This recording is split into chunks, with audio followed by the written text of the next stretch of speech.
Assalamualaikum warahmatullahi wabarakatuh. Selamat pagi teman-teman. Saya Devinta Safitri sebagai narator yang akan menjelaskan detail jalannya cerita. Yang terhormat kepada Ibu dosen mata kuliah alternatif penyelesaian sengketa, Ibu Afrik SHMH, dan seluruh teman-teman hukum tata negara yang kami banggakan. Pada pertemuan kali ini, dengan kondisi insya Allah sehat walafiat, kita akan mempraktikkan mengenai alternatif penyelesaian sengketa tentang sengketa kontrak kerja menegani upah karyawan. Sebelum kita mulai, alangkah baiknya terlebih dahulu saya memperkenalkan anggota kelompok 2. Di antaranya, pertama, narator, yaitu Devi Nita Safitri. Yang kedua, pihak satu karyawan perusahaan, yaitu Ridwanul Farid. Yang ketiga, pihak 2 CEO perusahaan, yaitu Abdul Rozak. Yang keempat, negosiator, yaitu Devi Yunita Safitri. Yang kelima, konsultan, yaitu Vivit Mufida Sofianingsih. Yang keenam, yaitu penilaian ahli, Ahmad Salman Badruzzaman As-Sujai. Yang ketujuh, dan yang terakhir, mediator, Rofiqil A'la. Sengketa ini terjadi di daerah Banyuwangi, yang mana permulaannya terjadi akibat pihak ke-1 oleh Bapak Abdul Rozak tidak memberikan upah yang sebanding dengan pekerjaan yang dilakukan oleh para karyawan. Maka di sini ada pihak kedua sebagai perwakilan karyawan untuk menghadap sekaligus memprotes pada pihak ke-1. Assalamualaikum, permisi bos. Waalaikumsalam, Mas Ridwan ya, silakan masuk Mas.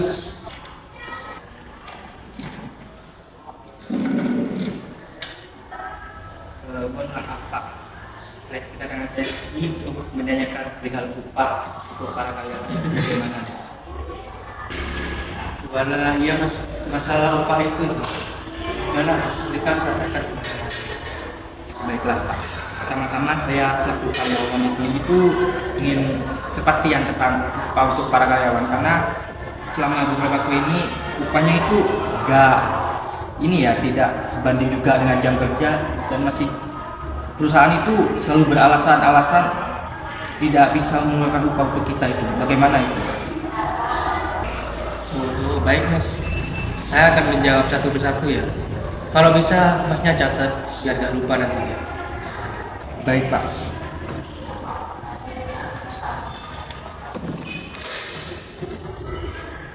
Silakan dulu. Baik Mas Ridwan, silakan dicatat ya biar tidak lupa nantinya. Di poin pertama itu ya yang ingin saya sampaikan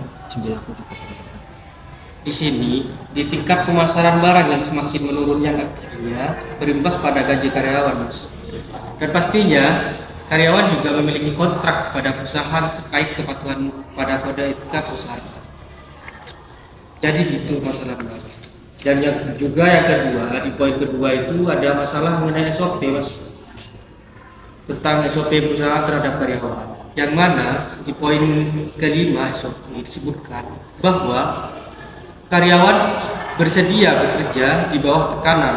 Maka dari sana seharusnya para karyawan harus tahu Mas, apa yang dikehendaki perusahaan harus dipatuhi. Baik Bapak, baik, nanti saya sampaikan ke anak-anak saya. Untuk itu saya permisi dulu, terima kasih atas waktunya. Setelah itu, Ridwan pun meninggalkan ruangan dan bergegas mengumpulkan para karyawan dan menyampaikan pernyataan pihak perusahaan. Namun, nyatanya para karyawan tetap berpegang teguh atas statement awal terhadap perusahaan. Maka, keesokan harinya Ridwan pun berusaha menemui negosiator untuk menyampaikan permasalahannya. Namun dikarenakan sang negosiator tidak ada, pihak kantor mengisyaratkan untuk menghubunginya melalui via online.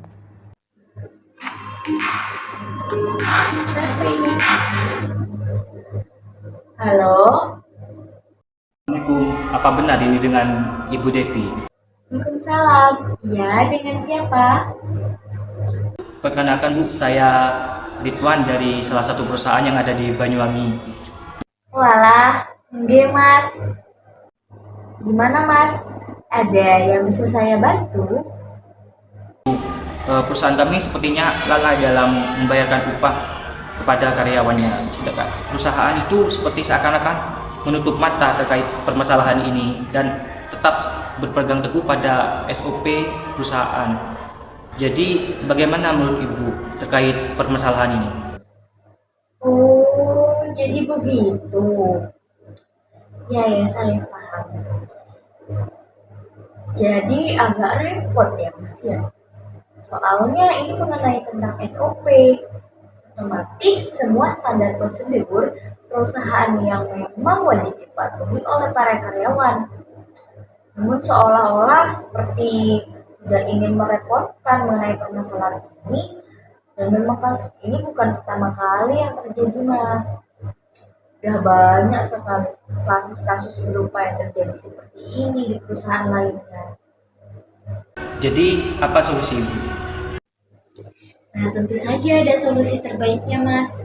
Nah, masalah ini harus bisa diselesaikan dengan cara yang pertama, menyampaikan keluhan pada perusahaan dengan cara berdemonstrasi secara terbuka, yang nantinya akan banyak mengundang media untuk tahu apa yang terjadi dalam perusahaan itu. Dan saya sangat yakin perusahaan itu bakalan mencari solusi terbaik untuk perusahaan tersebut. Oh, baik, jika demikian nanti saya sampaikan ke teman-teman saya. Tapi Mas, walaupun Samian mau mengadakan berdemonstrasi, itu harus menyelesaikan masalahnya, memerlukan persiapan dan strategi yang sangat matang. Bagaimana jika Mas Ridwan mendatangi konsultan yang biasa menangani perkara-perkara seputar sengketa perusahaan? Baiklah, jika memang itu yang terbaik, apakah Ibu memiliki nomor telepon dari ahli hukum tersebut? Oh, ada kok Mas. Kebetulan itu rekan kerja saya dulu, sekaligus teman dekat saya. Nanti saya kasih kartu identitasnya ya, sampai bisa ngubungin ke nomor itu. Tapi alangkah baiknya Samian mendatanginya itu bersama kepala perusahaannya ya. Baik Bu, terima kasih atas sarannya. Ya Mas, sama-sama. Nanti kalau ada kendala lagi bisa kabari saya. Keesokan harinya, Ridwan mendatangi kantor perusahaan dan membicarakan terkait saran yang diberikan oleh negosiator. Assalamualaikum Pak Rozak. Waalaikumsalam. Ya, silakan masuk Mas.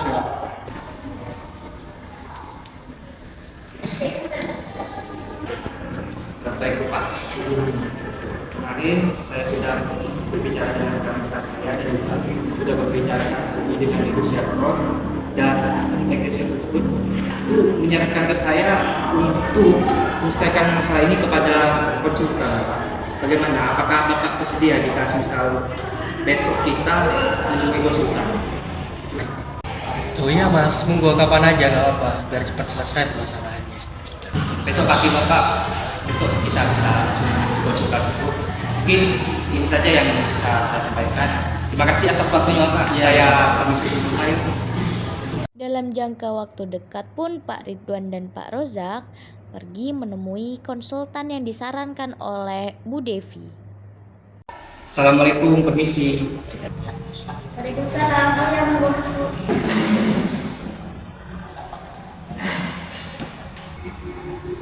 Jadi apa ada yang perlu disampaikan?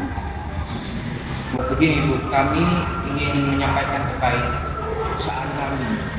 Ingin berpresentasi terkait masalah yang ada di perusahaan kami, di mana perusahaan kami itu belum membayarkan upah untuk para karyawannya. Oh, yang mau disampaikan dulu dari pihak karyawan.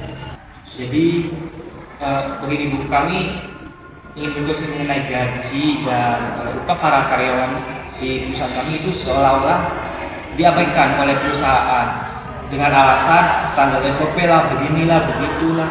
Jadi ini kami itu merasa dirugikan sebagai karyawan, dan menurut Ibu itu kita itu harus bagaimana? Sebelum saya jawab, apa ada tambahan dari Pak Rozak sebagai CEO perusahaan? Cukup Bu. Saya pikir yang disampaikan sama karyawan saya ini sudah lebih dari cukup.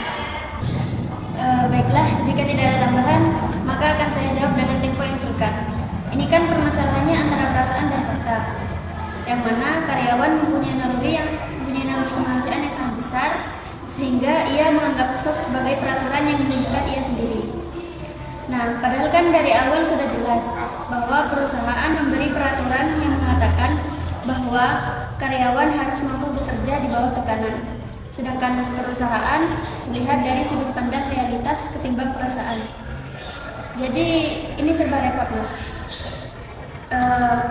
Apabila meminta saran dari saya, alangkah baiknya dari kedua belah pihak ini saling mengerti antara satu dengan yang lainnya. Khususnya untuk pihak perusahaan, buatlah solusi yang cepat agar permasalahan ini tidak lekas membesar dan berimbas kepada nama perusahaan. Baiklah, itu menurut saya. Apa ada tambahan? Jadi ini saja saran dari Ibu. Alangkah baiknya Mas Ridwan dan Mas Rozak mendatangi ahli hukum. Setelah menemui konsultan, Pak Rozak dan Pak Ridwan kembali pulang ke rumah masing-masing guna menyiapkan esok pagi terkait persiapan penting yang akan disampaikan pada ahli. Keesokan harinya pun setelah turun kerja, Pak Ridwan segera menemui Pak Rozak untuk pergi menemui ahli yang telah disarankan oleh Bu Ningsih. Namun sayangnya pada waktu itu ahli hukum tersebut sedang berada di luar kota. Lantas Pak Ridwan berkonsultasi melalui sambungan telepon. Halo, apa benar ini dengan Bapak Salman? Saya dengan Pak Ridwan dari salah satu perusahaan yang ada di Banyuwangi ingin berkonsultasi terkait upah karyawan yang di perusahaan kami yang belum dibayarkan sampai saat ini. Halo Pak Ridwan, bisa diceritakan apa yang terjadi? Jadi begini Pak, kami ingin berkonsultasi mengenai gaji dari karyawan yang ada di perusahaan kami. Itu seolah diabaikan oleh perusahaan yang selalu dengan alasan-alasan standar SOP atau banyak yang lainnya lah. Jadi sebenarnya kami sah-sah saja, namun lambat laun hal ini merugikan para karyawan. Jadi mungkin ada saran dari Bapak terkait masalah ini. Saya mengerti. Apakah Anda sudah mencoba berbicara dengan pihak perusahaan untuk masalah ini? Sudah Pak, saya sudah beberapa kali berbicara dengan bos saya, namun dia alasannya selalu tidak jelas dan tidak memuaskan kami. Baiklah, berdasarkan informasi yang Anda berikan, sepertinya Anda memiliki hak untuk menuntut perusahaan atas tunggakan gaji Anda. Saya sarankan Anda untuk menyelesaikan masalah ini melalui mediasi dengan bantuan mediator. Oh begitu, apakah mediasi ini dapat menyelesaikan permasalahan yang ada di usaha kami, Pak? Ya, mediasi bisa menjadi solusi yang efektif dan efisien untuk menyelesaikan masalah ketenaga kerjaan. Mediator akan membantu kedua pihak untuk memahami hak dan kewajibannya masing-masing, serta mencari solusi yang adil dan memuaskan bagi semua pihak. Baik Pak, saya rasa mediasi ini menjadi salah satu jalan keluar untuk perusahaan kami. Terima kasih atas waktunya, nanti saya akan sampaikan ke atasan saya. Terima kasih, Assalamualaikum. Sama-sama Pak Ridwan, saya harap masalah Anda dapat segera terselesaikan dengan baik. Jika Anda membutuhkan bantuan lebih lanjut, jangan ragu-ragu untuk menghubungi saya kembali. Assalamualaikum, permisi. Waalaikumsalam. Ini dengan siapa? Kami dari salah satu perusahaan yang ada di Banyuwangi. Saya salah satu karyawannya dan ini adalah bos saya. Oh ya Bapak, silahkan duduk di kursi.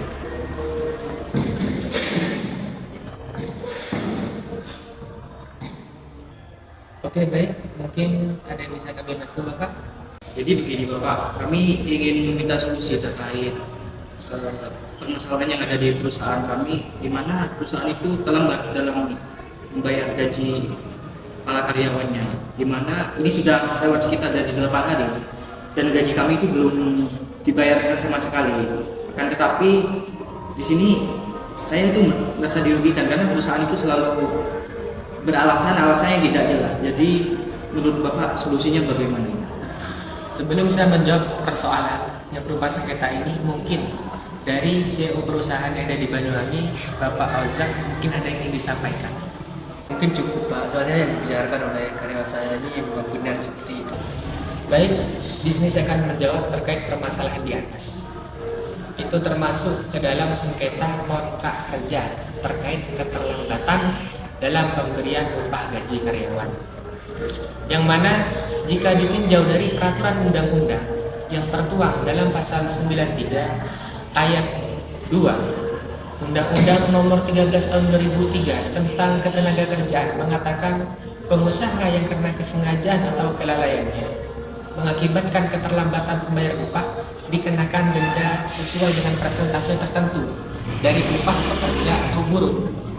Jadi begitu ya terkait dasar hukumnya. Mungkin bisa dipahami terkait penjelasan dari saya. Baik Bapak, apa bisa dijelaskan lebih rinci terkait hal tersebut? Baik, akan saya jelaskan mengenai ketentuan denda keterlambatan upah gaji karyawan. Itu tertuang dalam pasal 61 Peraturan Pemerintah atau PP nomor 36 tahun 2021 tentang pengupahan.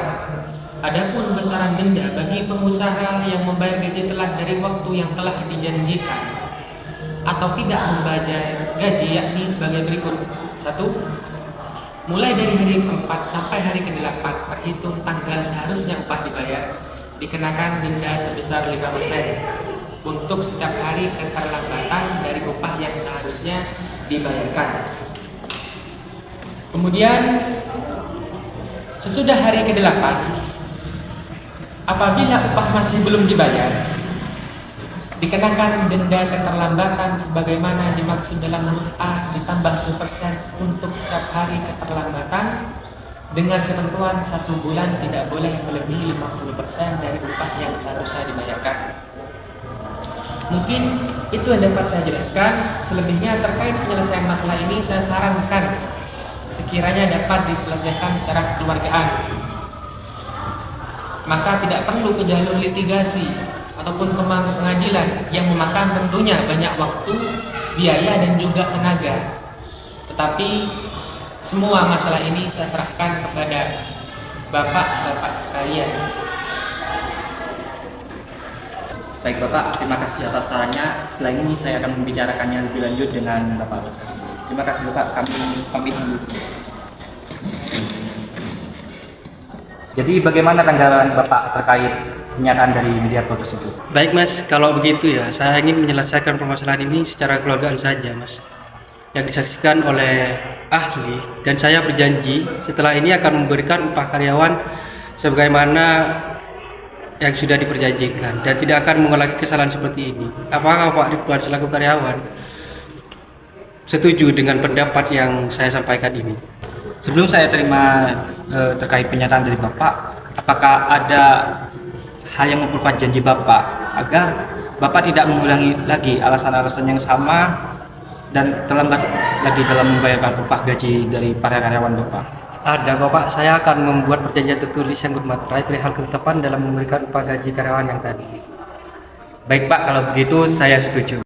Setelah pembuatan perjanjian tertulis yang bermaterai perihal ketepatan dalam memberikan upah gaji karyawan, keesokan harinya Pak Rozak memberikan upah gaji kepada seluruh karyawan perusahaan sesuai jam kerjanya.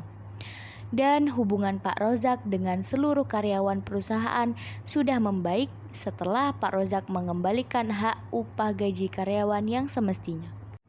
Dari dialog yang telah kelompok kami sampaikan ini, menyelesaikan penyelesaian sengketa kontrak kerja terkait upah karyawan dengan menggunakan 3 jalur APS non-litigasi, yaitu negosiasi, konsultasi, dan penilaian ahli. Mungkin itu saja yang dapat kami tampilkan. Jika ada kesalahan kata yang tidak berkenan, kami mohon maaf. Terima kasih. Wassalamualaikum warahmatullahi wabarakatuh.